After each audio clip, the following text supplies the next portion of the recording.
Hello, namaste, प्रणाम, सलाम। Welcome to Daily Mirror. Bihar निवेश के मामले में हर दिन नया रिकॉर्ड बना रहा है और अब सैकड़ों कंपनियां और फैक्ट्री बिहार में लग चुकी हैं।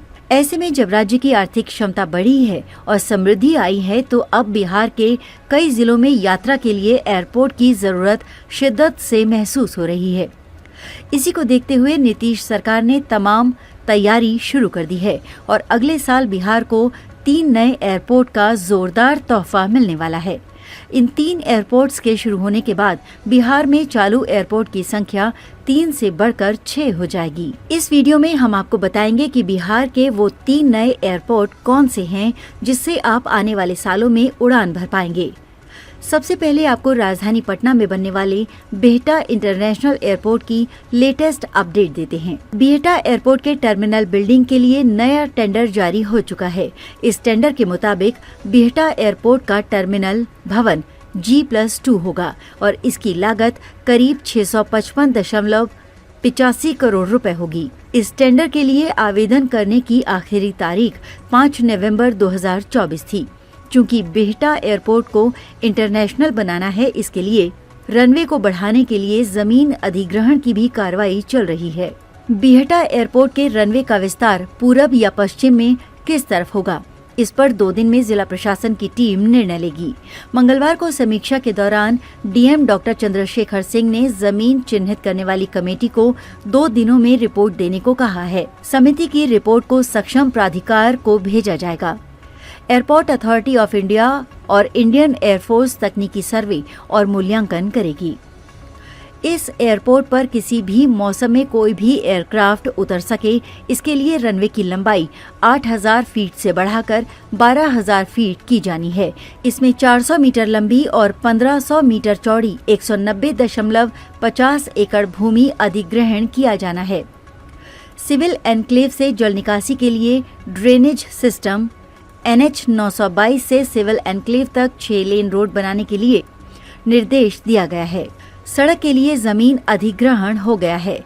बिजली कंपनी को जमीन से गुजरने वाले HT लाइन को शिफ्ट करने को कहा गया है। अब आपको पूर्णिया एयरपोर्ट के निर्माण से जुड़ी लेटेस्ट जानकारी देते हैं। पूर्णिया एयरपोर्ट के सिविल एनक्लेव का डिजाइन एयरपोर्ट अथॉरिटी ने जारी कर दिया है, जो बेहद आकर्षित करने वाला है। पूर्णिया एयरपोर्ट का जो डिजाइन सामने आया है, वो कई तरीकों से खास और अत्याधुनिक है, जो विश्व स्तर के एयरपोर्ट जैसा लगता है। इस एयरपोर्ट के बन जाने से पूर्णिया, कोसी सीमांचल के साथ साथ पश्चिम बंगाल और नेपाल के भी कुछ हिस्सों के करोड़ों लोगों की आबादी को काफी सुविधा मिलेगी। पूर्णिया एयरपोर्ट पर 5 एरोब्रिज के निर्माण को भी डिजाइन में शामिल किया गया है। पूर्णिया एयरपोर्ट को state of the art airport बनाया जाना है। पूर्णिया एयरपोर्ट में apron, terminal building, cargo complex, AC chiller plant, STP, water and fire tank, electric substation, aviation fuel farm, admin office, commercial plaza, surface parking, aerobridge आदि की सुविधाएं उपलब्ध रहेंगी। Airport के निर्माण के लिए बीते अगस्त महीने में ही AAI द्वारा स्थलीय सर्वे का काम किया गया था। सर्वे के दौरान प्रस्तावित हवाई अड्डे पर DGPS मशीन के द्वारा लगभग 3000 डेटा पॉइंट्स लिया गया। सर्वे में AAI के टीम के द्वारा टोपोग्राफी के साथ कंटूर मैपिंग का काम किया गया। सर्वे रिपोर्ट मिलने के बाद एयरपोर्ट अथॉरिटी ऑफ इंडिया की टीम के द्वारा पूर्णिया एयरपोर्ट के लिए अधिग्रहित भूमि का सॉइल टेस्टिंग का काम किया गया था। सॉइल टेस्टिंग के दौरान कुल 12 बोर किया गया, जिसमें 20 मीटर के 9 बोर एवं 8 मीटर के 3 बोर थे। टीम के द्वारा प्रत्येक 1.5 मीटर की गहराई से 45 सेंटीमीटर मिट्टी का सैंपल लिया गया था। पूर्णिया एयरपोर्ट के टर्मिनल को अगले 30 से 40 सालों के फुटफॉल और जरूरतों को ध्यान में रखते हुए तैयार किया गया है। एयरपोर्ट के बन जाने से सीमांचल शिक्षा, मेडिकल सेवा, बिजनेस का हब बनेगा। गौरतलब है कि कई संगठनों के लोग पिछले कई सालों से एयरपोर्ट के निर्माण के लिए लगातार काम कर रहे हैं। अब आपको भागलपुर में बनने वाले नए एयरपोर्ट के बारे में बताते हैं।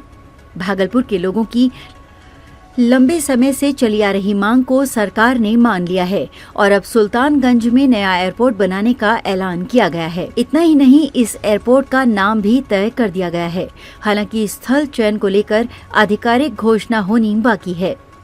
पटना में एक सप्ताह पहले कांवरिया सेवा सम्मान समारोह के कार्यक्रम में उप मुख्यमंत्री सम्राट चौधरी के दिए बयान का वीडियो वायरल होने के बाद भागलपुर में एयरपोर्ट को लेकर तस्वीर पूरी तरह साफ हो गई है। इस वीडियो में उप मुख्यमंत्री कह रहे हैं कि भागलपुर का वर्तमान एयरपोर्ट छोटा है, यहां से ट्रांसपोर्टेशन का काम नहीं हो रहा है। इसलिए जब एनडीए की दूसरी बार नीतीश कुमार के नेतृत्व में सरकार बनी तब फरवरी में ही ये तय हो गया था कि सुल्तानगंज से भागलपुर के रास्ते में एक अंतर्राष्ट्रीय एयरपोर्ट बनाया जाए। इसका नाम अजगैवीनाथ धाम एयरपोर्ट होगा। नामकरण के लिए जिला प्रशासन से सिविल विमानन निदेशालय को प्रस्ताव भी भेजा है।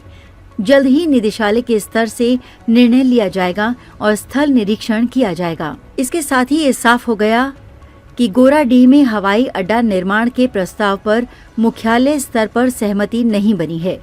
बता दें कि नए हवाई अड्डे के लिए मसदी के आसपास 855 एकड़ समेत प्रपोज रोड और अन्य कार्य के लिए 947.4 एकड़ का प्रस्ताव भेजा गया है। इसमें 4000 मीटर लंबा और 740 मीटर चौड़ा रनवे बनने की बात कही गई है।